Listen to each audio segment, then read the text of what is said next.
Eli Saslow is a reporter for the New York Times who has a very special superpower. Eli has the ability year after year to keep wading into the most challenging stories about the most divisive issues of our time. Issues like racism, mass shootings, poverty, addiction, homelessness, January 6th, cruel behavior on the internet, and more.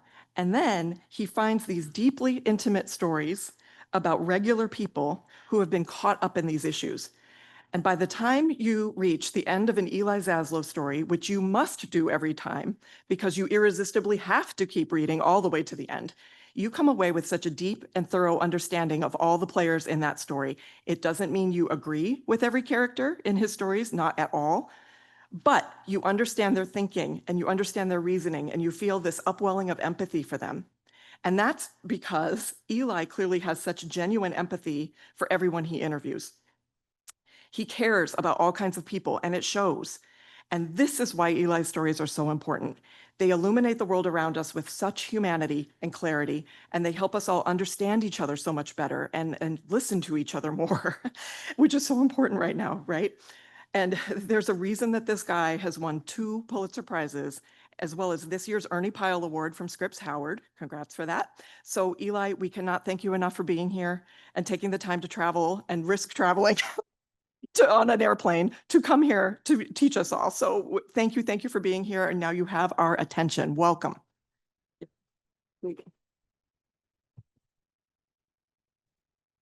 Thanks, Ken. You are very welcome. Thanks. Oh, great. Yep. Thanks. Hi, everyone. Thank you for that. And thanks to the Cronkite School for this beautiful space, which is much nicer than any newsroom I've been in. Really appreciate it. Thanks for the great food spread, the candy bowl over there. I've already hit it pretty hard. You're not living unless you've had dots before 9 a.m. So if any of you are short on candy in your homes at this point of the year, which you're probably not, hit the candy bowl.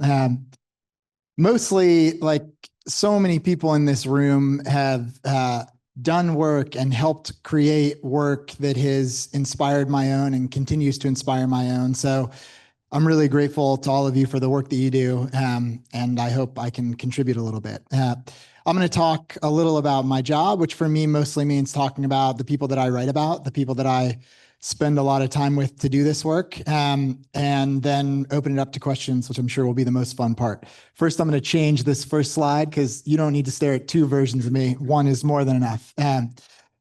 So I have this kind of lovely and unique job at the Times, and before I worked at the New York Times, I had kind of the same job at the Washington Post, which is trying to find a way to write about the big issues in the country, the big tension points in America through people's lives, trying to take these big kind of intractable issues and make them intimate and felt. I think I came to that work because when I started as a journalist, I really loved telling stories about people. I wanted to get to know people. I wanted to interview them. I wanted to write about people's lives. And working at the Washington Post, I figured out pretty quickly that the Post was more interested in those stories when they reflected something big about what was happening in the country. So it's sort of this, for me, stories that are just about issues, stories that feel like they just sort of explain or report about what's going on. Those are really important.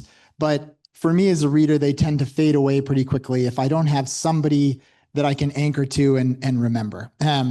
Similarly, I think sometimes really beautiful, incredible stories that are about one person's experience can sometimes end up feeling smaller or quieter than they should if that person's experience isn't connected to sort of the wider version of what's going on in our world. So I'm trying to hit sort of the synthesis of those 2 things. That means that I've probably landed on like a kind of weird way that I start figuring out what I'm writing about in each one of my stories. I often begin from the place of what are the big issues facing us right now? What are the big tension points and what feels urgent right now? I'm kind of almost, I think of reporting as like going through this huge funnel. And at the top of it, I'm starting with a really big idea. So, this photo right here is from a story that I did last year. And in the case of this particular story, I wanted to write about basically election denialism and people whose trust or faith in democracy was totally broken. And that's a huge topic, right? It's like, how the hell do I do that? Where do I start? So first I spend a day or two where I'm reading everything I can about election denialism, who's countering it. I'm talking maybe to teachers, like sort of government teachers at community colleges who are encountering this in their classrooms and trying to explain to students who don't believe in the system anymore. And I'm wondering, is one of these potentially my main character for this story? Is it a story that takes place in a classroom? Then I'm calling election workers around the country and I'm learning what they're dealing with. And eventually, after a day or two of reporting, I come to realize that actually the people at the very front lines of election denialism are clerks, the ones in charge of running these elections in every county in the country. And then maybe I spend another day where I'm looking at like sort of election denial data in different states. And I'm thinking, if I'm going to write about an election clerk, where do I want that to be? Eventually, after a little bit of research, I realized Nevada. It's a swing state. It's a mess. There are 11 counties and there's huge election denialism in all these counties. So then I start calling those 11 election clerks, right? I'm working my way through this funnel. And in that, I'm looking for a story, right? I don't want to write about this issue. I want to write about how this issue is impacting people's lives. And so in these conversations with clerks, I'm asking them, what are you doing about this problem? What's happening there? Are you dealing with it in personal ways? And in one of those conversations, I talked to the election clerk in this tiny town in Esmeralda County. Her name's Cindy Elgin.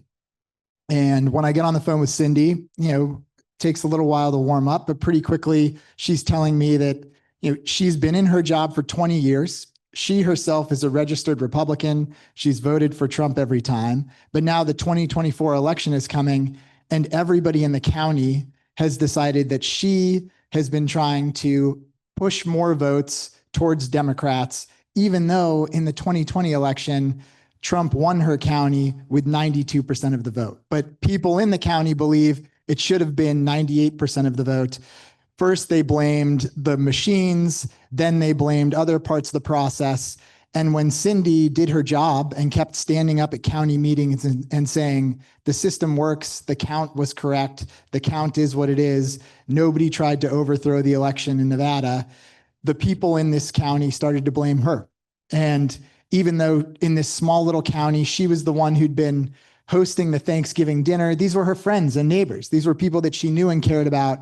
And now many of them were calling her not Cindy, but Lucinda, Luciferinda, because they thought that she had become a tool of the deep state trying to overthrow elections. So when I hear Cindy tell me that, suddenly it's like, this is a story about a person in a place, in a moment of tension. Her neighbors are going around this county and they are trying to get people to sign a petition to get her kicked out of her job. And the names signing these petitions aren't strangers to her. They're people she knows. They're people in her family. They're people she cares about that now believe this disinformation more than they believe her. And suddenly, instead of having like an abstract story about a big issue, I've got a story with tension and like deep connection in a place. And so then I do like the fun part of my job, which is reaching that part of the funnel where the pre-reporting is over and I get on the plane and I go to Esmeralda County and I start spending day after day with Cindy and this woman, Mary Jane, who was the person, a former friend of Cindy's, who had decided to lead this recall effort. She's the one who called her Luciferinda, who had sort of started organizing around this county to get people to sign the petition. And she's driving around rural Esmeralda County in her pickup truck, conveniently located for me, 4 hours from Vegas and 4 hours from Reno. I didn't know that was possible before, but you got to work hard to get there. And I'm riding around in her pickup truck, going around with her as she's trying to collect signatures for this recall effort. Lane asked last night when we were talking, or observed last night, that it feels like this kind of reporting where you're building trust with people you write about to allow them to sort of begin to let you into their lives, that it's gotten harder. And I think that's true. I mean, when I first introduced myself to Mary Jane and said, "Hey, I'm Eli. I'm a reporter from the New York Times." The first thing she said to me was, "You work for the devil's mouthpiece." So that's not a great place to start. But even though it is harder, and even though I sometimes feel like I'm starting behind with people more than I was before, because I think like particularly in wide swaths of the country, parts that I report about a lot, the idea of journalists as an enemy of the people and as intentionally, lying to the public, that's become really pervasive. But the most sort of heartening part of my job is that once I get there, once I'm there with Mary Jane, and once I get through that first conversation, and once she gets a little bit of a feel for me, those labels drop pretty quickly, right? She's expecting me to show up as like a formal New York Times reporter and interrogate her with a bunch of questions. In fact, this is like the nicest I ever dress. I'm happy to go eat wherever she wants to eat. She tells me, she's like, "Well, fine, if you're going to come here and meet me, I guess I'll have an initial conversation with you. It's a long drive. By the way, there's a gas station on the way. It's got great ginger candy." So, I drive, I stop at that gas station. The ginger candy is indeed great. I tell her like, "Yeah, I stopped at that gas station. The ginger candy is amazing." Over the course of, first a few hours and then a few days, I start to become a person to her, right? And she's, by the end of the first day, she's saying, "I don't trust the New York Times, but you seem okay. Like you can ride around with me," right? Like and I'm not doing anything special to achieve that. All I'm doing is investing my time and my energy and my curiosity in her. I'm trying to show up in her life and in everybody's life that I write about, not from a place of judgment. Like that's not my job in this kind of journalism. I'm not there to judge her for what she thinks or for the things that she believes in that I might think privately or conspiracy theories. I'm there to try to understand. Why do you think the things that you think about your friend Cindy? Why do you believe this is happening this way? And if I'm genuine in my curiosity, and if I can be empathetic and kind and decent and make her feel comfortable in her space, like not only not judging her in conversation, but signaling when I'm in her house, like, "Hey, your kitchen's way bigger than my kitchen." Like just making her feel like I'm comfortable there and she's comfortable having me there. That trust begins to accumulate over time until you feel like you're getting to a more and more intimate and true place in people's lives, which is what I'm trying to do on every story. Oh yeah, this is Jaime. Another story that I did from last year. So a few months later, right after Trump has been elected, Jaime is undocumented. He lives in Rome, Georgia, a town of maybe 40,000 people. He's lived there his whole life. His mom brought him across the border when he was 1 year old. He's still undocumented. He doesn't speak Spanish. He works at the car dealership. He's, like super into football. Go Dogs. That's what he says to everybody he sees. That's what you have to do when you're in Georgia. He feels of this place. Rome has formed him. He loves this town. And in the last month, all the people he knows and cares about in Rome, well, not all, but 78% of them just voted for a president who says people like him have to go, and they have to go right away. And one of those people is his father-in-law, the guy who married him to his wife, Sky, who is sitting across from at the table. So similar situation where I start from this wide canvas of how can I find a person in a situation, and I eventually learn about Jaime, who not only have his neighbors voted against him, but his own father-in-law, who loves him, who officiated his wedding, has voted for somebody who says his first priority is to deport people like Jaime. And for my kind of storytelling, which, feature writing is a broad tent, which is wonderful. And there's feature writing that sometimes is, more first person based or more personal. There's more playful kinds of feature writing. There's all these versions of what we do that I love and admire and learn from. My very narrow version, the thing that I sort of have spent my career so far doing and really believe in, is really narrative storytelling. And what that means to me is that these stories unfold almost exclusively through scene and dialogue, right? Like I'm not quoting people in stories very often with things that they've told me. I'm using all of that as context. I'm writing it down all the time. But what I'm looking for is people talking to each other. It's a lot more interesting if I'm there with Jaime and Sky, as Jaime is saying to him, why did you vote for this guy? What happened? What's going on? That's a way more interesting conversation to listen into than me saying, Jaime thought this, Sky thought this, right? I want to exist within their spaces. And, I guess the very simple reason for that for me is that, the ideal version of a narrative story to me is that somebody finishes it and they're not thinking, other than the small group of us in this room, they're not really thinking about craft or why the story works or why it was effective. They're thinking about the people in the story. The experience of reading the story feels almost like bringing somebody up to a clear pane of glass. And the reader is there as Jaime and Sky are talking about what's going on. And the reader is there as Jaime and his wife are driving to Atlanta to visit their immigration lawyer and say, is there any way we can somehow avoid this? And the reader is there when Sky is going to his work as a corrections officer, where he's dealing with all kinds of gangs and other things that have come as part of what's going on as the immigration crisis in Rome, Georgia. And if the reader feels a little bit like they were there for those things, like I saw these people have this conversation, I heard them say these things to each other, then I think the conclusion that people draw from those kind of stories, they feel like their own. It feels like they've, in some tiny way, for a fractional piece of time, they've witnessed something, they've heard something, they've seen something.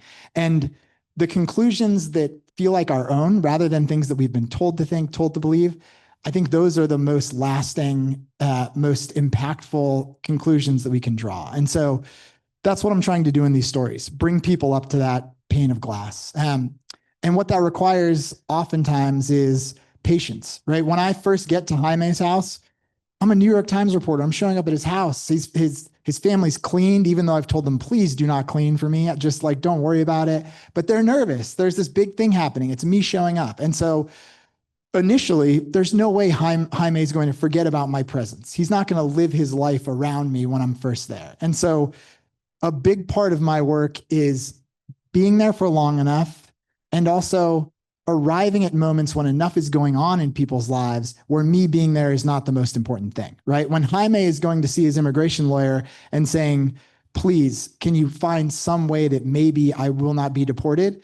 He's more focused on his immigration lawyer than he is on me. That's more important, right? So if I'm there for that, there's a much better chance I'm going to be able to observe something. And also, if on the first day with Jaime, he's probably not going to have a candid conversation with Sky while I'm there, because they're both going to be like, you're here. This is weird. We're talking to you.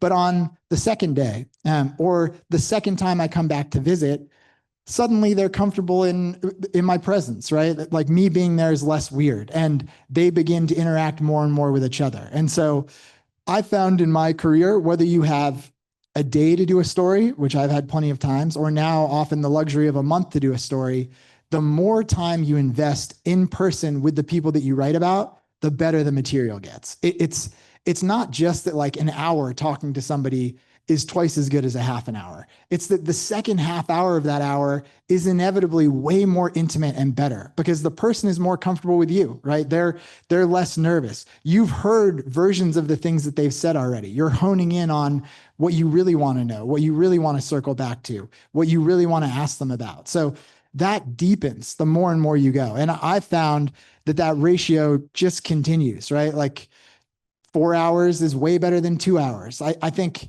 for me, I would always rather shortchange the amount of time I have to write and maximize the amount of time I have to report, because your stories are never going to be better than the material that you have in your notebook. Or my stories never will be. Maybe you guys might be able to air guitar and outright me better, but here's Jaime with his family. These are Erin Schaff's photos. She's a photographer that I am lucky to work with on almost all of my stories. And as hard as it is for us to like make people comfortable, it's so much harder with a camera, right? So Erin, I learn a lot from her in that like the first day that she's with people, she often doesn't take out her camera at all. Like she's just trying to make them comfortable around her. And then maybe she's taking out her camera like in some moments and not others. And, you know, she's building that trust also over time.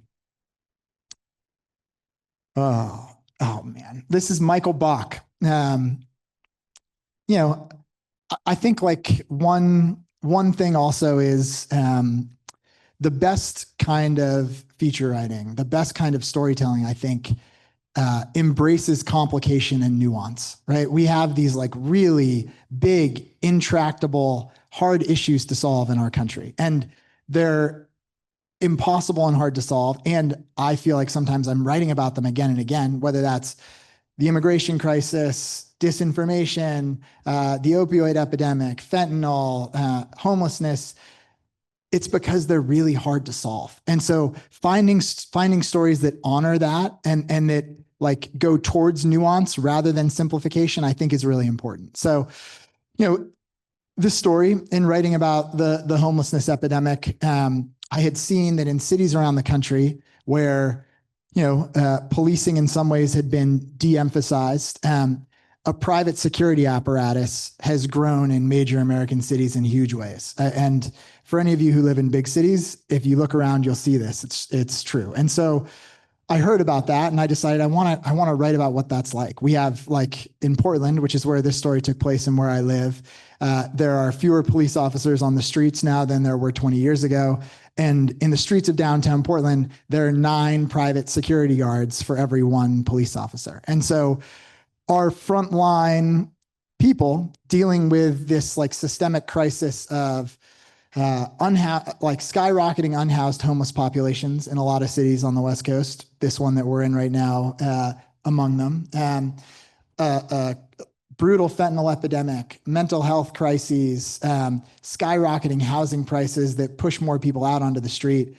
The people who are often at the front lines of that are people like Michael Bach, who's a security guard who was hired for $19 an hour, not given a car. He drives his own family minivan, and he spends his day responding to one crisis related to this epidemic after the next. And I think there are a lot of versions of writing about, say, for instance, the homelessness crisis that embrace a more simple version, or just like not one-sided, but a more known version of what's going on. Like this is a story about a person on the street. This is a story about a business owner who's dealing with the impacts of so many people living on the sidewalk in front of his business. I think the best kind of stories are able to travel around, right? Like you're able to tell many sides of the same story. And so in this story, the entryway point was Bach. And I rode around in his minivan day after day as he responded to one crisis after the next. And one of the things, like, again, the first day that I'm with him, he's not breaking like this. But after a while, I'm just another guy in his car, and he's failed to revive 2 people from overdoses over the course of this day. And he's used to us being there. And he begins to respond in the way that he would normally respond. And I think, again, it's just another testament to patience and reporting and taking advantage of that time that you have. So many of our streets in America, I mean, I don't know about you guys, but my walk from the hotel here this morning, there were 3 people that I was like, I should check on this person. And something that I write about a lot, I feel like, and return to a lot in my work is, and I'm guilty of, is like the empathy drain for some of these big, we struggle to empathize with each other, right? And it's like, if you're walking past this scene every day, as you are in a lot of places right now, 2 or 3 times, like you don't really stop and sit with it maybe in the way that you should. And one of the things I loved about writing about Michael is it breaks him, and he deals with it every day and it breaks him. And that made me want to write about him. So my favorite, it's hard to say favorite because sometimes they break me a little bit, but the best parts of my job are when it feels like I've done all this work. I've reported through this funnel and I've gotten to this place where I'm with a person in a moment and I'm there and I'm seeing something that matters. Like, like that might only happen for me a couple days a year. But when you're reporting on something and you just feel like, wow, I am getting close to something that feels like the heart of something really true. And so one day when I was with Michael, this woman, her name's Jade, she's unhoused on the streets of Portland, schizophrenic, coexisting addiction issues. Her mom lives in Arizona. Her mom had been flying up to Portland week after week, basically begging anybody in the city, please intervene, please help. Things are not going well for Jade. One of Jade's main delusions, because of the trauma in her past, is that she would often think that kids on the street were hers. That is my kid. Which, as you can imagine, created a lot of problems, including on this particular day. Jade was downtown in Portland. A mother and her son were walking out of the Nike store. Jade decided that kid was hers and grabbed this 6-year-old kid and tried to run down the street with this 6-year-old kid. Because the system in Portland and in a lot of cities is so overloaded in this crisis, there were no police to respond. The 911 wait times in Portland often are the average for a call once you get through to 911. The average at one point was up to 52 minutes. There's nobody to respond except for Michael, right? So Michael, as the private security guard, who doesn't have the authority to do very much, is trying to hold this situation together as essentially Jade is breaking down, he's breaking down, and eventually there's a chase scene through the city until police finally arrive to try to help this kid. Those the easiest things to write for me is when you're there, if you can be there for something. It's, of course, in our jobs we have to recreate things all the time. We have to do interviews that are really good and then enliven them and bring scene to them, and that's all really worthy, great work. But I think both just personally, from my own experience and also from my work, the most powerful things in my stories are things that I was there for. I should also say that and I don't know if we're still on this story or not. No. So that story about Michael Bach, one of the other kinds of reporting that I'm doing all the time that's hugely helpful is I'm spending a lot of time in person, but I'm also digging for records, whatever kind I can, in a tactile sense. And so one thing about Michael Bach's company is that all of their security guards have body cams. So hugely helpful to me, right? Not only can I be there for that, but it's hard to make sure that I have 8 different views of this thing, but I can get the body cam footage afterwards. I can listen to it again. I can make sure, yes, this is exactly what the dialogue was. I can file a request and get all the police records of Jade's previous issues, right? So I'm fact checking my own eyes, but I'm also deepening the story with the record. And sometimes those records do much more than give you facts. They're they bring you to the truth of a situation way more quickly. I kind of just want to look at Aaron's photos because they're so good. Not far from here, actually. This is another super complicated place on the border down south of Tucson. I was writing a story about one ranch on the border. So trying to take this story that feels big and hard to understand and again, make it small. And a couple, the Chiltons, they own a ranch on the border.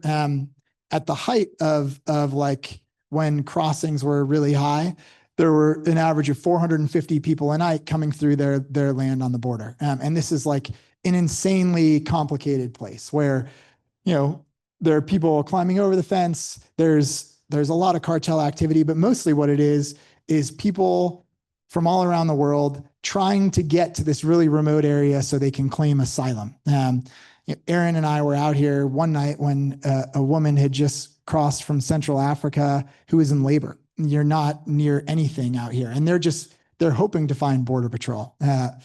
And it often takes a long time for Border Patrol to get there.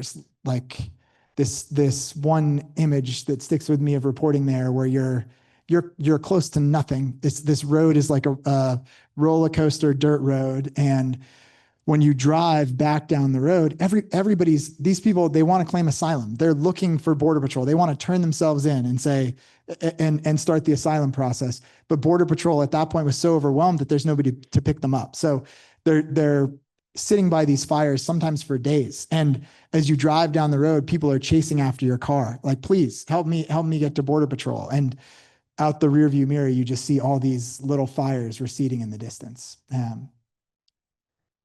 This is Abdul. He's, still living on the streets in San Diego.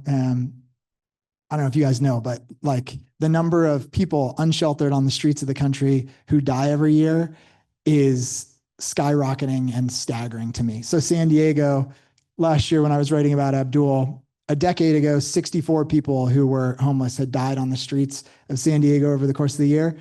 When I was with Abdul that year, 694 people who were unhoused had died on the streets of San Diego.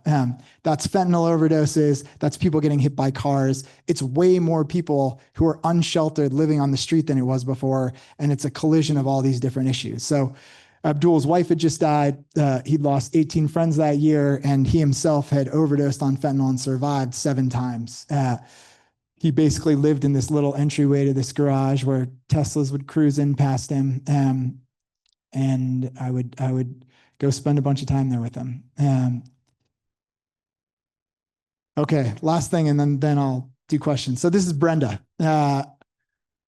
Brenda, 10 years ago, like very narrowly survived a mass shooting at a school in Oregon. She was hurt. She was the first person to call 911. She was in a classroom where 11 people died, like witnessed insane amounts of trauma in a country where this repeats itself, as we all know very well. And now Brenda's own 2 kids, Bella over here and Caleb, and that's her husband, Nathan, they go back to school every year and she freaks out because they've had their own scares in their schools. And over the years, like her PTSD has sort of manifested around the days that her kids go back to school because she doesn't have control when they go back to school and she doesn't know what's going to happen. So I would say, like, for a story like that, when I decide I'm going to write about Brenda, the first choice is I don't want to write that story in November. I don't want to write that story in May.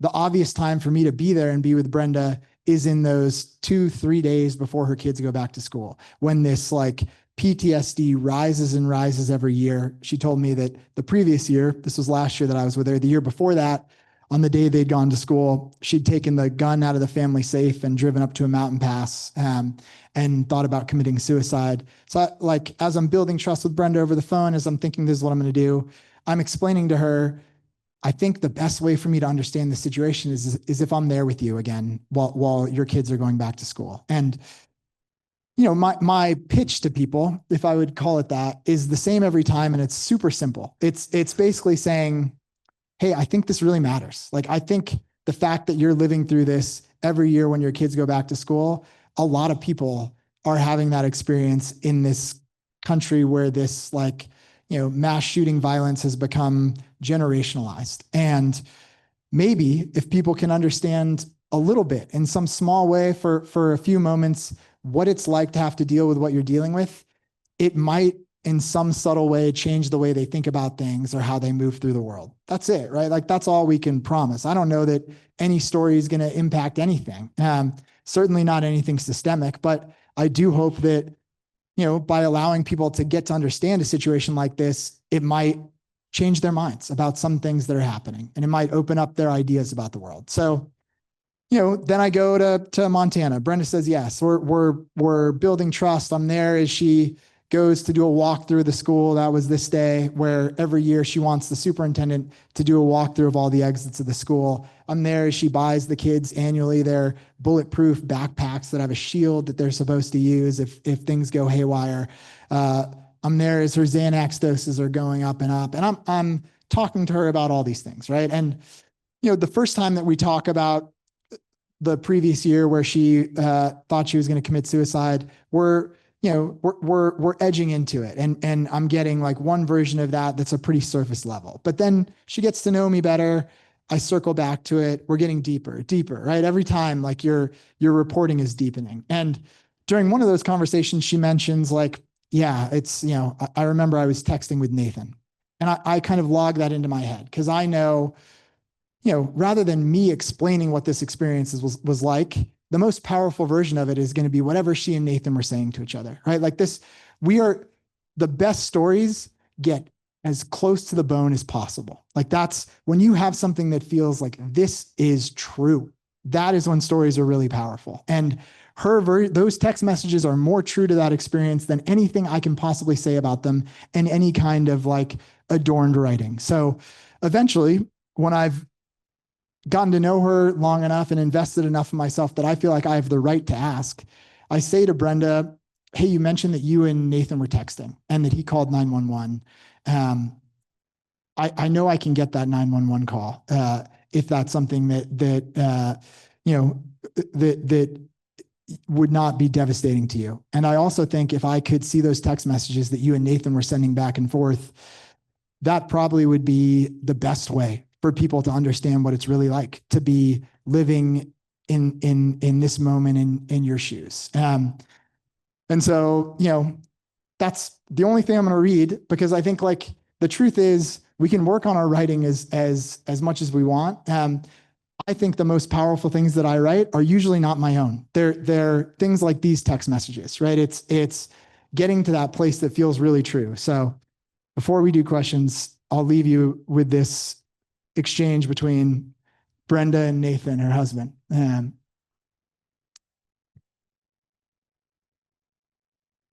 This is Nathan waking up this morning on that morning. He saw the gun safe was empty and there was a goodbye note on the table. He checked his phone and saw that she'd sent him a picture of herself on the way to work in her Domino's uniform. Her eyes red, her expression desperate, her face swollen from crying as she looked into the camera with the big brown eyes that he'd fallen for 17 years earlier. This is how I got to work this morning, she wrote. I'm done. I can't do all this stress. I don't want to be in pain anymore. Please call me, Nate wrote back. He tried her number, but she didn't answer. I'm driving, she wrote. I'm looking for a good place. Please don't, he wrote. Hey, I love you. Please. You don't know what it's like, she told him. Let me hear your voice. Yell at me. I don't care. Just please answer. She didn't respond, so he texted again. Tell me about the day Bella was born. And again, tell me about the day Caleb was born. And again, please, I love you. Just know that. Her phone went straight to voicemail each time he called. So now, a decade after a school shooting in Oregon, it was Nate who dialed 911. I need help in Helena, he told the dispatcher. It's my wife. She survived a mass shooting. She's very stressed. I don't know. I love her a lot. Everything just keeps falling apart. Please, we need help. I think like the goal of this work for me, and honestly, the reason I feel like it's more important right now than it's ever been, is that we are so siloed in this country into our own little tunnels of existence, right? Like we're more separated from each other in a lot of ways than we've ever been. Like still, by all of these systemic barriers in our country, by skyrocketing inequality, by increasing political polarization, we cultivate our own news feeds on Facebook and Instagram from people who tend to think like us.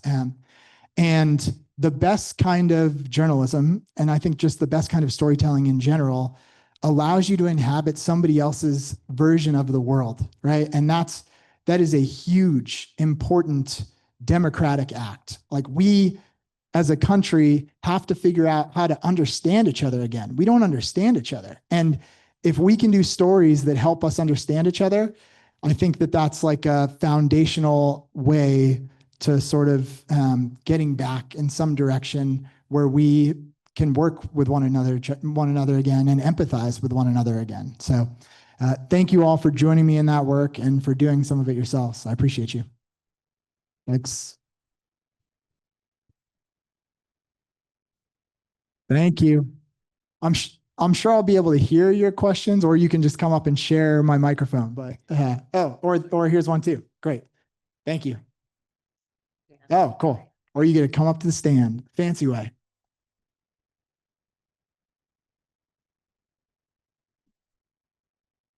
Yeah, come on up. Thank you.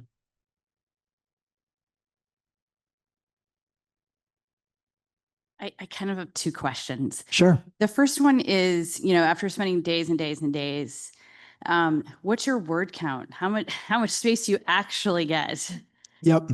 And then the second question really is, the relationship with the photographer, because when we just have a few days to turn around a story, the photographer's there, they're using you as their assistant, how do you find that space? Are you ever working alone before you invite the photographer in? Yeah, great questions. So word count, like very variable depending on how much time I have to do a story. So like this year, I went after the fires in LA. I did like a few quicker kind of narrative stories where I might have been turning around a story over 2 or 3 days, and those might be 1,500 words, 1,700 words, like a longer piece, and again, like I'm fortunate now that my cadence can be like this, but I might write 10 long pieces like this over the course of a year. And those, I would say, range from 3,000 words to 5,000 words, somewhere in that zone.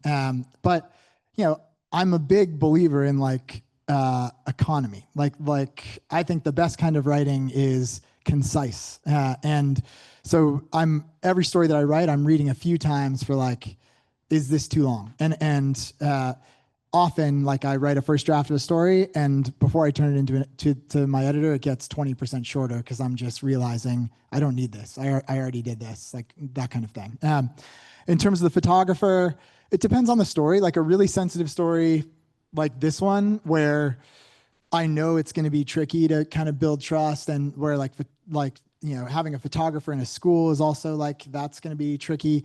I might go first by myself, and then Erin comes, and then she might stay longer, like, because she also gets sick of me being there because I'm in her way too. So I'd say the ideal situation is I go first, sort of like really make sure that it's the trust, those parts are feeling good.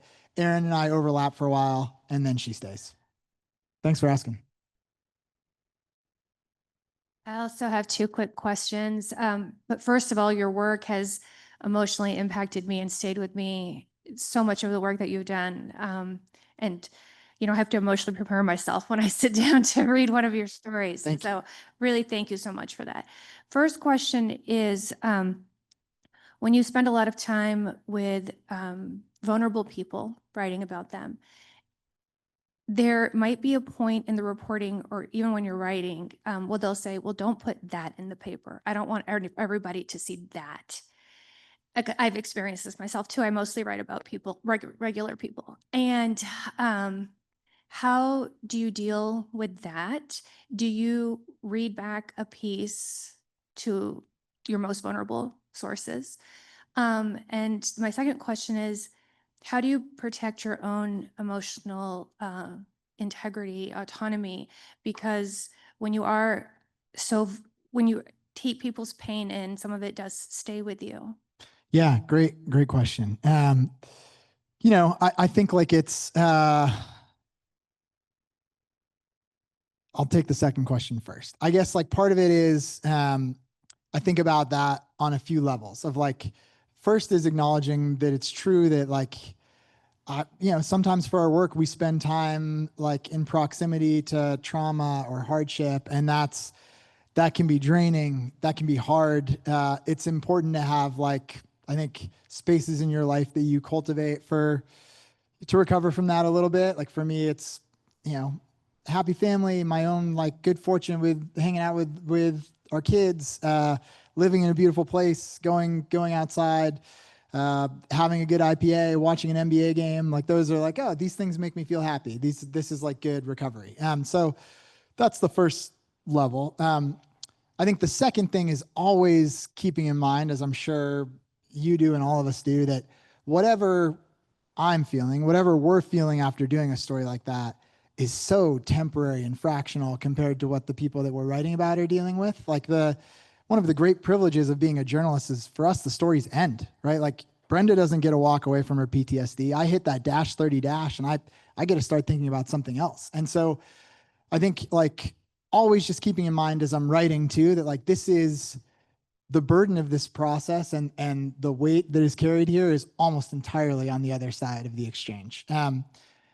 And I would say the biggest thing for me, and this maybe took me a little while to figure out, is that whatever doing like hard, difficult work takes out of me, and it definitely does sometimes take, like I come back from that trip with Brenda and I'm worn out, right? And I'm like shakier about my kids going to their schools, and it takes a toll. But whatever toll that it takes, like the privilege of getting to be there and to do work that matters to me, even if nobody else reads it, even if it doesn't make a difference in the world, the fact that I get to do a job in a country, in a world, at a time when work can be so many things, I get to do a job that feels important to me, just even to me. And that is such an immense, fortunate thing that doing the work gives me so much more than it ever takes out of me. And I know that for myself, I would be sort of bereft without the opportunity to, like, the most meaningful days work-wise in my year are the days when I'm close to something that's hard. And so I think some of it is also remembering that part. And I spoke for so long that I totally forgot the first part of your question. I'm It sorry. was about when a person says to you afterwards, Oh, like, yeah. I don't want that in the paper. Yeah. So I don't, I don't send my stories to the, I'm sure you guys all know this stuff, but like, obviously the people that we write about, they're not getting paid. They're not getting anything. And they're not even getting to see what I write before it's published. Because if I were to give, for instance, a full copy of a story or read a full draft of a story to somebody that I wrote about, I'm almost empowering them to be like the editor of the story. And none of us are the most fair editors of our own stories. But it's also true that if Brenda has given me all of her text messages and I've seen her at like these really low moments, it doesn't feel fair for her to read that story and know about that story for the first time when all of her neighbors read it too. So what I often do is I call, like I'll have a long call with whoever I'm writing about before the story comes out, and I'll kind of walk them through it. Like, hey, so, the story begins on this day when you went and did this. And then these text messages I'm going to include in the story. And there are times when somebody will say, like you said, like, I don't want that in there. And what I've found is that oftentimes the things that they don't want in there, if it's something that doesn't really matter, like, I'm making this up, but say, for instance, there was something in the story about her son Caleb having a learning disability, and she was like, I don't want that in the story. It's like, that's not what the story's about. That's not essential. No problem. Like, if there's, I don't want something to be hurtful in a story unless it's necessary and unless it's in service of doing justice to the story itself. So where it gets hard is if there's something in the story that's like, I think this really matters. And then it's having that hard conversation of like, here's why I think this really matters. And here's why I think actually, people aren't going to understand this story without it. And then I get into the weeds of those hard conversations. It doesn't happen. That might be once a year where there's like some sticking point like that. But I've also always been told, maybe different newsrooms are different on this, but at least at the Washington Post, the editors were like, people who you write about who are not famous, they have the right to withdraw consent up until the point of publication. So that also sort of like, first of all, it terrified me often, still does.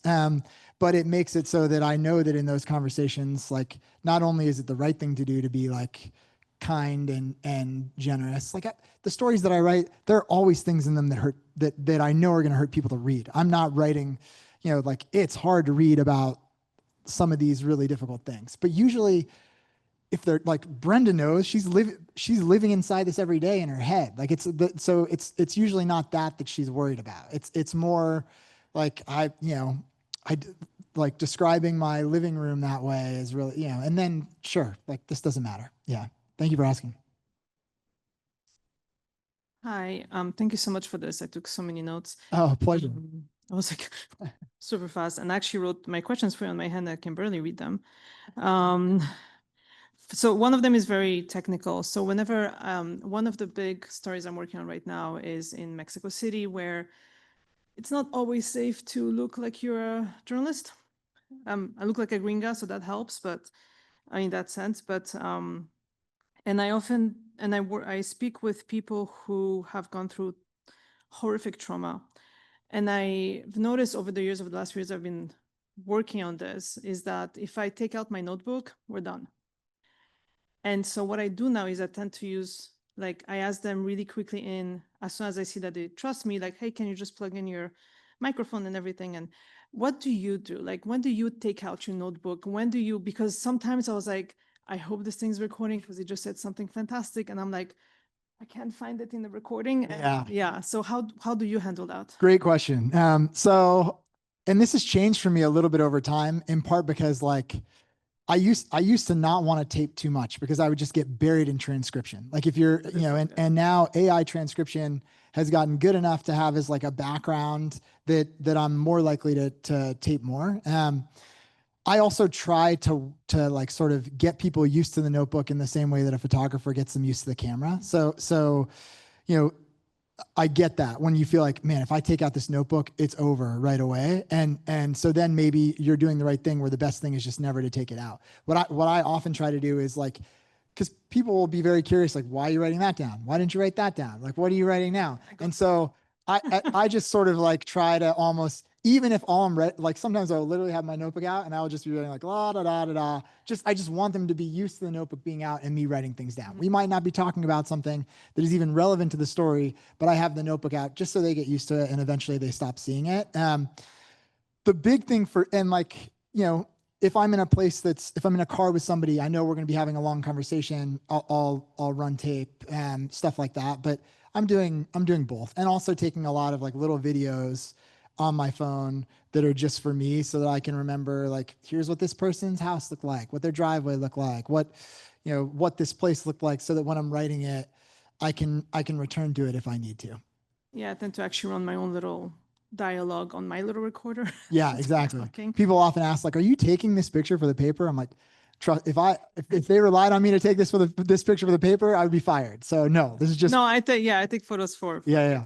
The other question is, and maybe I can ask you later on anyways on your own, but when you spoke about getting text from Brenda, how once you feel that they trust you enough, I'm trying to get the two main characters I'm working with right now for this long story have criminal, they don't have criminal records, but they have documents that speak of criminal records, of death certificates, of all kinds of very sensitive issues that have to do with their children dying. Yeah. And trying to get this, I feel like I just reached a point with one of them, and now suddenly she talks about everything else except me asking her about, like, can you please send me that certificate? Just because it would give me a few different details that I need for the story.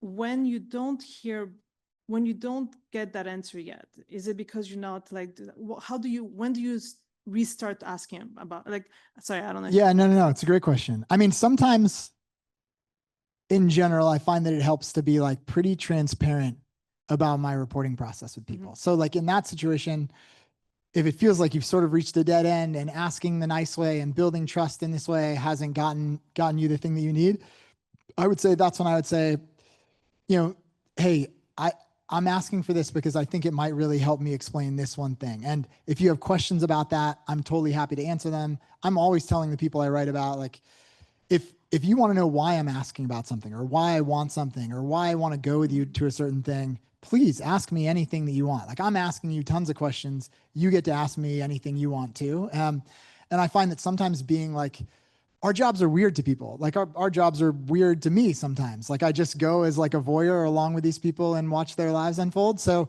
I think kind of explaining a little bit why you're doing what you're doing and why you want certain things sometimes can be very reassuring. Yeah, I do agree about having to I basically, whatever questions they have about me, I'll just answer, because I'm asking very private, very traumatic questions sometimes. And so I'm like, just ask me whatever you want. Yeah. And sometimes we speak for 2 hours about me.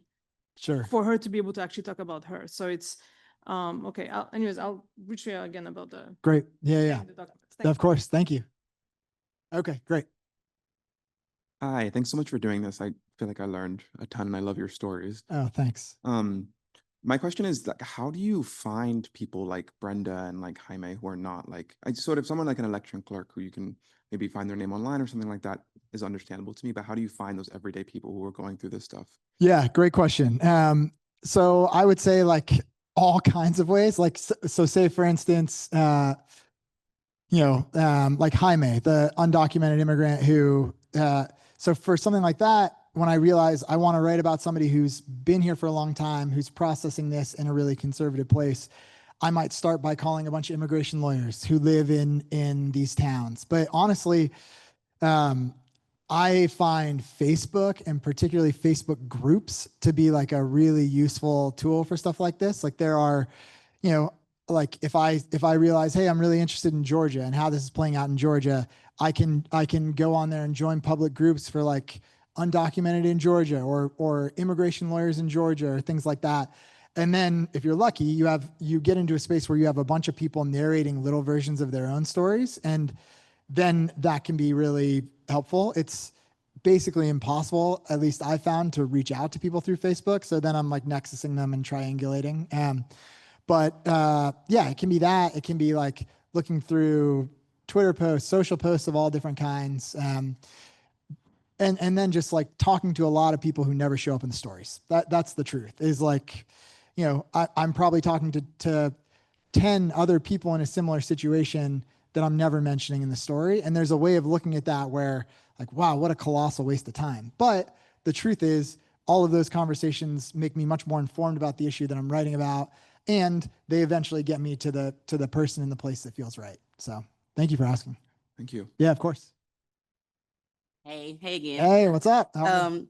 So I wanted to ask, you said that you're willing to shortchange the writing process to maximize the reporting. So I'm sure it's dependent upon deadline, but when do you know that the reporting is over for you and you have that story and you're ready to write? Yeah, great question. So again, it does depend on how long the story is and how much time I have to do it. Sometimes when I'm reporting, like when you've been reporting a story for long enough, and for me, I'm always thinking about how do I structure the story? Even when I'm reporting, I'm thinking about, okay, where does the story begin? Where does it end? And sometimes I will be reporting and I will see something that's like, that's the end of the story. When I have that, I only have that realization because I at that point have a pretty good sense of what the story is. So sometimes I'll be reporting and that's the ending. I always want to know, what is the ending? That's like the big thing that I, for myself, need to know before I start to write. Because otherwise it's kind of like, you're trying to get to somewhere and you don't know where you're getting to. Like, it's like drawing a map when you don't know what the destination is. Like I want to know where the story ends. So, I'd say the other thing for me is that if I'm reporting on something or reporting on somebody and I start to get to the point where everything that they tell me, I've heard before, or I've heard a version of that before, or I can kind of predict how they're going to answer it, then it's kind of like, all right, I know this well. I get this now.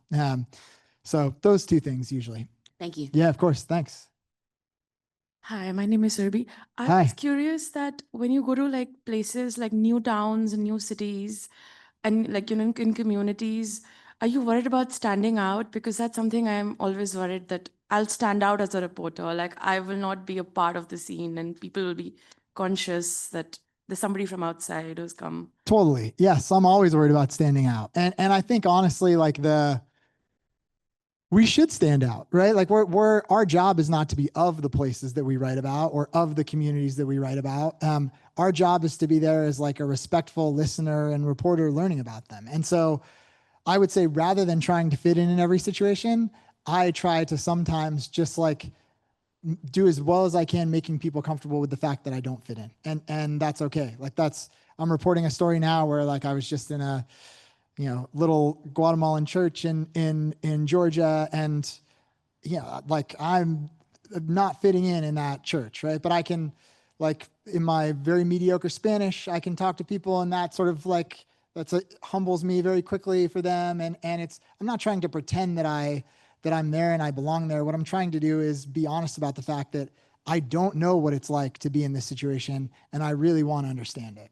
So I think kind of being okay with the fact that we stand out is fine. Great question. Hi, thank you so much for your work. It's really impacted me, and it's really kind of hit me hard and resonated with me more kind of in the times we're living. So my question is, how are you like introducing the people in your stories in a way that invites readers who may be like skeptical of like the group that they may belong to or the region that they're from? Because I just feel like we're living at a time right now that like if you're from a certain area, a political affiliation or religious ideology, they'll shut you down. I don't even want to engage with your story. But I never feel that way when I read your stories. Like I feel invited to really give this person a chance. So I don't know like what you're doing to help readers feel like, hey, I want to go on this journey with you and I want to meet this person if I don't agree with them. I still want to stick with them instead of just being like, screw you, I don't want anything to do with you. You know what I mean? Yeah. Thank you. That's nice of you to say.